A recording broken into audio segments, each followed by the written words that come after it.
Doctor Suresh कुमारी channel पर आपका स्वागत है।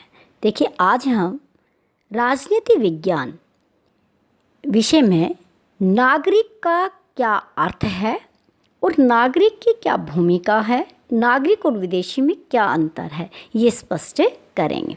तो देखिए, सबसे पहले हम समझते हैं कि नागरिक क्या है। देखिए, साधारण बोलचाल की भाषा में नगर में रहने वाले व्यक्ति को हम क्या कह देते हैं? नागरिक कह देते हैं। तो इसका मतलब ये हुआ कि गाँव में रहने वाले लोग क्या वो देश के नागरिक नहीं होते?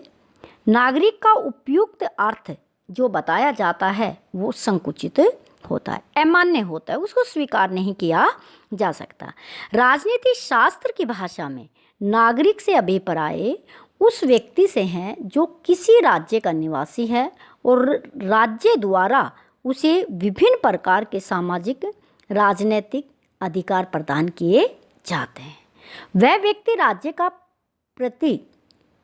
राज्य के रूप में वो कार्य का पालन करता है और सही तरीके से नागरिक के लिए नगर में रहने वाला होना आवश्यक नहीं है। कोई भी व्यक्ति जो राज्य की सीमाओं के अंदर रहता है, राज्य द्वारा दिए गए अधिकारों को प्राप्त करता है, नागरिक कहलाता है। यूनान के प्रसिद्ध विद्वान अरस्तु ने नागरिक का अर्थ बताते हुए लिखा था कि नागरिक राज्य का वह सदस्य हैं जो शासन व न्याय प्रबंध में भाग लेता है। ऐसा अरस्तु ने कहा था, जो राजनीति विज्ञान के बहुत बड़े विद्वान थे। लेकिन अरस्तु के द्वारा दिया गया नागरिक का अर्थ बड़ा क्या था? संकुचित था। उनकी एक तरह से कुछ लोगों तक सीमित था। वे केवल उसी समय लागू होता था जब छोटे छोटे नगर राज्य अस्तित्व में आए हुए थे।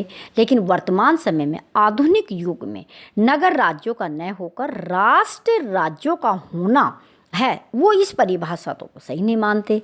जहाँ राज्यों की संख्या करोड़ों में है, अतः प्रत्येक व्यक्ति के लिए शासन और न्याय प्रबंध में भाग लेना कठिन ही नहीं, असंभव है। तो इस परिभाषा को हम कैसे सही मान ले? क्योंकि अरस्तु का कहना यह है कि जो राजकार्यों में भाग ले रहा है वही नागरिक है।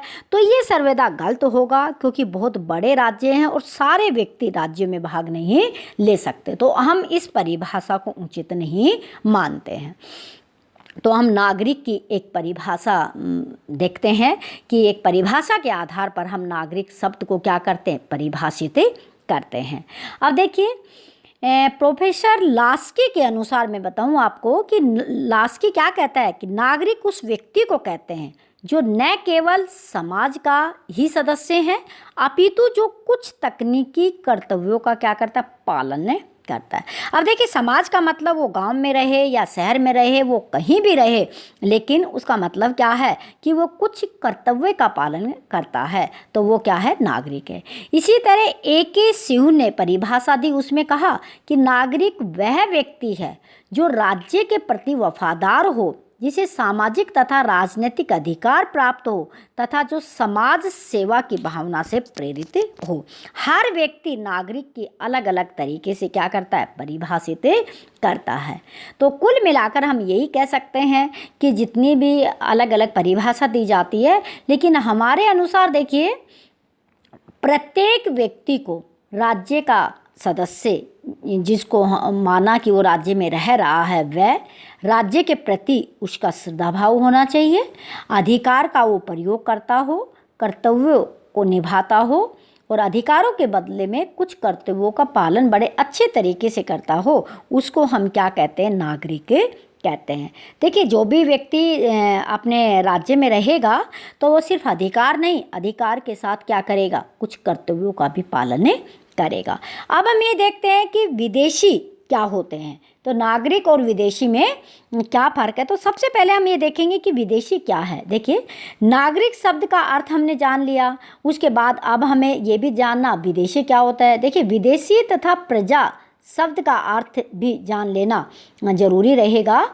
राज्य में रहने वाले सभी व्यक्ति राज्य के नागरिक नहीं होते। नागरिकों के अतिरिक्त प्रत्येक राज्य में कुछ विदेशी भी मिलते हैं।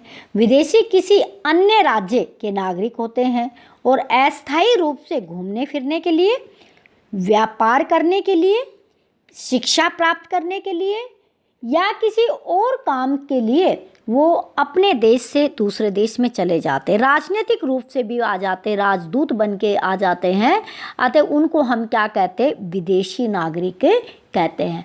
अपने राज्य को छोड़कर अस्थायी रूप से दूसरे राज्यों में जो रहने के लिए चले जाते हैं उनको हम क्या कहते हैं, विदेशी कहते हैं। और वो अपने ही राज्य के प्रति, अपने ही देश के प्रति क्या होते, वफादार होते हैं।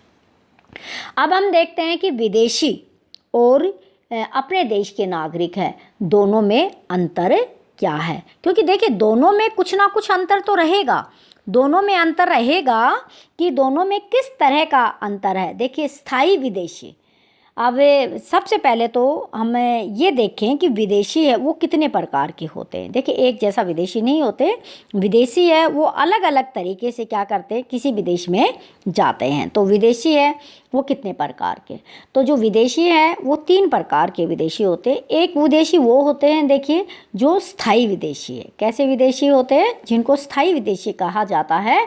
जैसे स्थायी विदेशी कौन से, स्थायी विदेशी वो व्यक्ति होता है जो अपने राज्य को छोड़कर जिन्होंने लंबे समय से किसी दूसरे राज्य में रह रहा है, चाहे वो व्यापार करने के लिए, नौकरी करने के लिए आया और अपने राज्य में वापस जाने के इच्छुक न हो, बल्कि नागरिकता मिलने पर उस राज्य के नागरिक बनने को क्या रहते, तैयार रहते हैं। तो उनको हम क्या कहते हैं, स्थायी विदेशी कहते हैं। अस्थायी विदेशी नंबर 2 पे अस्थायी विदेशी। तो अस्थायी विदेशी वो होते हैं जो अस्थायी रूप से किसी देश में जाते हैं, अपने देश से कुछ समय के लिए घूमने फिरने के लिए, अध्ययन करने के लिए और अपना काम समाप्त करने के बाद वापस अपने देश में आ जाते हैं, तो वो अस्थायी विदेशी होते हैं। तीसरे होते हैं राजदूत, तीसरी श्रेणी में आते हैं राजदूत। तो राजदूत क्या, देखिए राजदूत वो व्यक्ति होते हैं जो किसी अन्य राज्य द्वारा अपने प्रतिनिधि के रूप में एक दूसरे राज्य में भेजे जाते हैं। आज एक अंतर्राष्ट्रीयवाद के युग में सभी राज्य अन्य राज्यों में राजदूतों का आदान प्रदान करते हैं। इन सब अपने ही राज्य में कानून को लागू कर होते हैं और एक देश से दूसरे देश में उनके ऑफिस बनाए जाते हैं, वहीं पे रहते हैं और उस देश के साथ में उनका क्या अंतर संबंध होता है उसको क्या किया जाता है, स्वीकार किया जाता है। उस राज्य के ही नहीं, वहाँ के आए हुए व्यक्ति होते हैं वो सारे क्या कहलाते हैं, सरकारी कर्मचारी राजदूत कहलाते हैं। अब हम देखते हैं कि नागरिक और विदेशी में क्या अंतर होता है। अब विदेशी 3 तरह के होते हैं। अब उन दोनों में उनकी कार्य प्रणालियों में उस देश में क्या होता है, कुछ अंतर होता है। और देखिए दोनों में क्या अंतर है। सबसे पहले अंतर हम देखते हैं कि सदस्यता के आधार पर अंतर होता है। नागरिक अपने राज्य का सदस्य होता है परंतु विदेशी नहीं होता, विदेशी राज्य का सदस्य नहीं होता।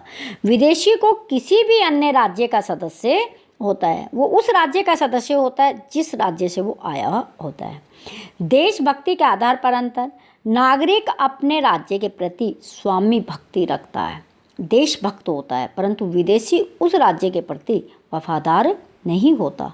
वो उस राज्य के प्रति वफादार होता है जिसका वो क्या होता है, सदस्य होता है। और विदेशों में अंतर है, देश की निष्कासित करने के आधार पर अंतर। देखिए नागरिक अपने राज्य में स्थायी तौर पर रह सकता है, उसे वहाँ से जाने के लिए नहीं कहा जा सकता, परंतु सरकार विदेशियों को कभी भी देश छोड़ने का आदेश दे सकती है। विदेशियों को हम अपनी इच्छा से रख सकते हैं, जब हम नहीं चाहते हैं कि इनको नहीं रहना चाहिए तो कभी भी हम उनको देश से भगा सकते हैं, ऐसा कर सकते हैं। लेकिन हम देशवासियों को कभी भी देश छोड़ने के लिए नहीं कहते। वो कभी गलत भी काम करते हैं तो हम उनको सुधारने की कोशिश करते हैं, उनको पनिशमेंट दिया जाता है, जुर्माना लगाया जाता है, गलत काम करने से रोका जाता है। लेकिन विदेशियों को हम देश छोड़ने के लिए कह सकते हैं।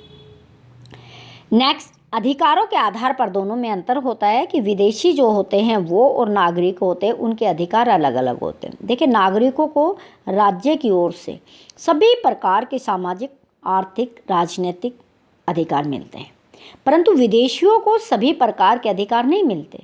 ना तो हम राजनीतिक अधिकार देते विदेशियों को मत डालने का, ना उनको हम सेना में भर्ती होने का अधिकार दे सकते हैं।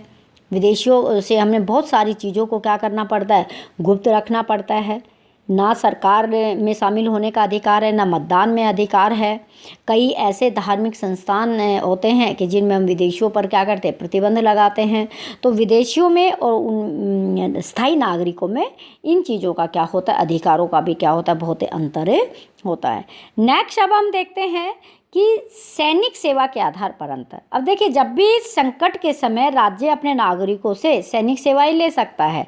आप सेना में भर्ती नहीं है और देश को कभी सैनिक की आवश्यकता पड़ी तो कोई भी नौजवानों को सेना में भर्ती किया जा सकता है और देश की वो सेवा कर सकता है। परंतु विदेशियों को सैनिक सेवा के लिए हम बाध्य नहीं कर सकते, नहीं किया जा सकता। उनको हम बातें नहीं कर सकते कि तुम हमारे देश की सैनिक सेवा में आओ, ये आपके लिए कंपलसरी होगा, ऐसा नहीं कर सकते। लेकिन नागरिकों को हम ऐसा करने के लिए कह सकते हैं, ये सरकार को अधिकार है, क्योंकि प्रत्येक व्यक्ति का देश की सेवा करने का क्या होता है, ज़रूरी है और अधिकार भी होता है और उसका कर्तव्य भी बनता है कि वो देश की सेवा करे। लेकिन विदेशियों को हम सेना में ज़बरदस्ती शामिल नहीं कर सकते। संपत्ति के आधार पर अंतर होता है। देखिए, कई देशों में विदेशियों को संपत्ति खरीदने का अधिकार नहीं होता, जबकि अपने नागरिकों को संपत्ति खरीदने और बेचने का क्या होता है, अधिकार होता है। देखिए, हर एक देश के लोग अलग विदेशी नागरिकों को अलग अलग तरीके से अधिकार देते हैं। कहीं पे क्या होता है कि कुछ पैसे निश्चित कर दिए जाते हैं कि इससे ज़्यादा कीमत की संपत्ति कोई विदेशी खरीद नहीं सकता। अचल और चल संपत्ति खरीदने पर कई बार क्या होता है, प्रतिबंध होता है, ठीक है ना। तो इस तरह के हर एक नागरिक को संपत्ति खरीदने के लिए, तो विदेशी और नागरिकों में यही ज़्यादा भेद होता है कि विदेशी अपने देश में हर तरीके के अधिकारों का प्रयोग कर सकते हैं। विदेशी अपने देश में हर तरीके से क्या कर सकते हैं कि कानून का विरोध भी कर सकते हैं। अगर वो उन चीज़ों को नहीं मानते हैं तो उनका विरोध भी किया जा सकता है। तो इस तरीके से अभी हमने देखा कि विदेशी 3 तरह के होते हैं। 3 तरह के विदेशियों में हम किस किस का अधिकार उनको है और किस किस का अधिकार नहीं होता है। सेना, राजनीतिक मताधिकार, इन चीज़ों से वो क्या होते हैं, काफ़ी दूर होते हैं। अब हम ये देखते हैं कि एक आदर्श नागरिक के क्या क्या गुण होते हैं। अब देखिए, किसी भी समाज की उन्नति व विकास वहाँ के नागरिकों के स्तर पर निर्भर करता है। यदि नागरिकों के अच्छे गुण होंगे तो समाज बहुत जल्दी उन्नति करेगा, विकास करेगा, और अच्छे गुण नहीं होंगे तो ऐसा नहीं होगा। तो एक अच्छे नागरिक के गुण क्या होने चाहिए, इस पर हम लोग चर्चा करते हैं। और एक ज़्यादातर नागरिकों के अच्छे ही गुण होने चाहिए। तो देखिए, सबसे पहले हम ये बताएं कि किसी भी देश की उन्नति के लिए अच्छे नागरिकों में सबसे पहला तो एक अच्छा स्वास्थ्य होना चाहिए। लोगों का स्वास्थ्य अच्छा होना चाहिए। जब वो स्वस्थ मन से, स्वस्थ शरीर से काम करेगा, गरीब नहीं रहेगा, तो उसके समाज के विकास में उसका बहुत बड़ा योगदान रहेगा। अच्छी बुद्धि होनी चाहिए, अच्छा चरित्र हो, सामाजिक भावना हो, कर्तव्य पालन की भावना लोगों में होनी चाहिए, मताधिकार का उचित प्रयोग करने की सोच हो उनमें, नागरिक के पूरे गुण होने चाहिए, परिश्रमी आदमी होना चाहिए, जागरूक को होना चाहिए, देशभक्ति, विश्व प्रेम की भावना। यानी तो इन सारी चीज़ों को मिलाकर हम ये कह सकते हैं कि किसी भी देश की उन्नति के लिए नागरिक इस तरह के होने चाहिए कि वो अपने देश को आगे ले जाने में महत्वपूर्ण भूमिका निभा सके। हम विदेशियों की इस तरह की उम्मीद नहीं रखते और ना ही इनकी उम्मीद हमारे काम की होती है। केवल अपने देश के नागरिकों के लिए हम ये रखते हैं कि एक अच्छा स्वास्थ्य, अच्छा दिमाग और अच्छी सोच और सेहत के साथ देश के विकास में क्या करे, योगदान दे। तो प्रत्येक नागरिक का अपने देश के प्रति अधिकारों के साथ कुछ कर्तव्य बनता है कि वो देश को आगे ले जाने में महत्वपूर्ण भूमिका निभाए। नागरिकता टॉपिक में इतना ही। आप लोग वीडियो को लाइक कीजिएगा, शेयर कीजिएगा, चैनल पे नए हैं सब्सक्राइब कीजिएगा। Thanks for watching. स्वस्थ रहिए, व्यस्त रहिए, मस्त रहिए।